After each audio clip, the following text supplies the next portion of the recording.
भानुपल्ली से बैरी तक बन रहे रेलवे टनल निर्माण के लिए हो रही ब्लास्टिंग से जहां लोगों के मकान तक कपकपा गए हैं, तो वहीं टनलों ने गांव के जल स्रोतों को भी सूखा दिया है।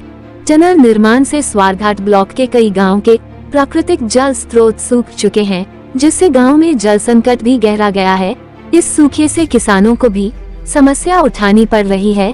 कभी जहां कुहल के पानी इन खेतों में लगते थे, आज वो खेत बंजर होते जा रहे हैं। इसी समस्या को लेकर ग्रामीणों की शिकायत पर एसडीएम स्वारघाट धर्मपाल ने जियोलॉजिस्ट की टीम को लेकर गांव खैरिया का दौरा किया। ग्राम पंचायत स्वाहन के तहत आने वाले इस गांव खैरिया के ग्रामीणों का कहना था कि गांव में कभी धान की खेती की जाती थी, परंतु अब सुरंग निर्माण के बाद से गांव के स्रोत सूखे पड़े हैं। ग्रामीण किसानों का कहना था कि कुहलों से कभी गांव में फसलें अच्छी हो जाती थी, परंतु जब से रेलवे सुरंग निर्माण का कार्य चला है, तब से स्रोतों में पानी की कमी हो गई है। बता दें कि इससे पहले भी टनल निर्माण के दौरान गांव भोवाई, कैंची मोड़, गरा, री इत्यादि गांव के जल स्रोत भी पूरी तरह से सूख चुके हैं।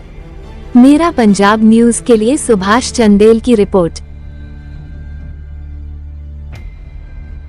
जी, हमने सर पानी के बारे में मीटिंग रखी थी। आज एसडीएम को भी हमने एप्लीकेशन दी थी, डीसी को भी दी थी। एसडीएम जी आए थे मौके पे। हमने सभी टीम को स्रोत दिखा दिए पानी के, लेकिन जो पूरा गांव है वो इन स्रोतों पे निर्भर करता था। लेकिन अब रेलवे के निकलने की वजह से हमारे स्रोत और पीने का पानी और सिंचाई का पानी, कुल्ली रकबा सब खत्म होने जा रहा है। लेकिन ब्लास्टिंग की वजह से हमारे गाँव को भी बहुत प्रभाव पड़ रहा है। इसलिए मैं रिक्वेस्ट करती हूँ कि इसका समाधान जल्दी से जल्दी निकाला जाए। मैं भक्तराम खैरिंग गांव से बोल रहा हूँ। जो पानी की समस्या थी हमारे रेलवे की तरफ से, उसके बारे में हमारे जो भी पानी के स्रोत थे, 8 स्रोत थे, 8 के 8 ही खत्म होने वाले पानी के रेलवे की वजह से।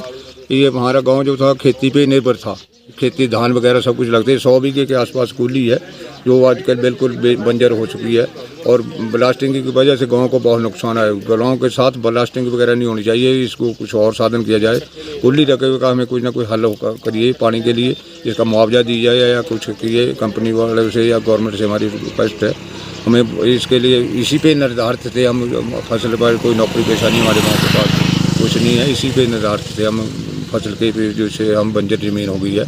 इसलिए हमारी रिक्वेस्ट है कि हमारा कुछ ना कुछ का हल किया जाए। धन्यवाद। मैं तो सबसे पहले आपका मैं धन्यवाद करता हूँ। खैरियों में तो ये जो समस्या पानी की आई है, ये रेलवे की वजह से आई है, क्योंकि यहाँ ब्लास्टिंग होती है और उसकी वजह से जितना भी इनके सोर्सेज हैं, नेचुरल सोर्सेज हैं, वो सूख रहे हैं और दिन प्रतिदिन पानी की बहुत कमी आ रही है। हमने प्रशासन से भी यही गुजारिश की है और डिपार्टमेंट से भी यही किया है कि इन लोगों की जो पानी की दिक्कतें हैं, जो समस्याएं हैं, इनको जल्दी से जल्दी हल किया जाए। और इनका मैक्सिमम जो एरिया था वो कुल्ली था, इसमें पानी लगता था। अब जब पानी नहीं रहा तो ना तो ज़मीन को ना ही इनको पीने को मिल रहा है, इनको समस्या है पानी। आज हमारे पास 7 आईपीएच और जियोलॉजिस्ट को हमने बुलाया था, जो कि स्थानीय लोगों की कुछ समस्याएं थी। हमारे पास रिप्रेजेंटेशन आई थी कि पानी के जो स्रोत है वो सूख रहे हैं। तो इसी संदर्भ में हमने जियोलॉजिस्ट और आईपीएच विभाग के साथ एक संयुक्त निरीक्षण रखा और उसमें ये देखा है कि कुछ सोर्सेज में कुछ कमी आई है। तो उसकी डिटेल रिपोर्ट जैसे हमारे पास आती है, हम उस तरह से इस पे आगे की कार्रवाई जो है निश्चित करेंगे।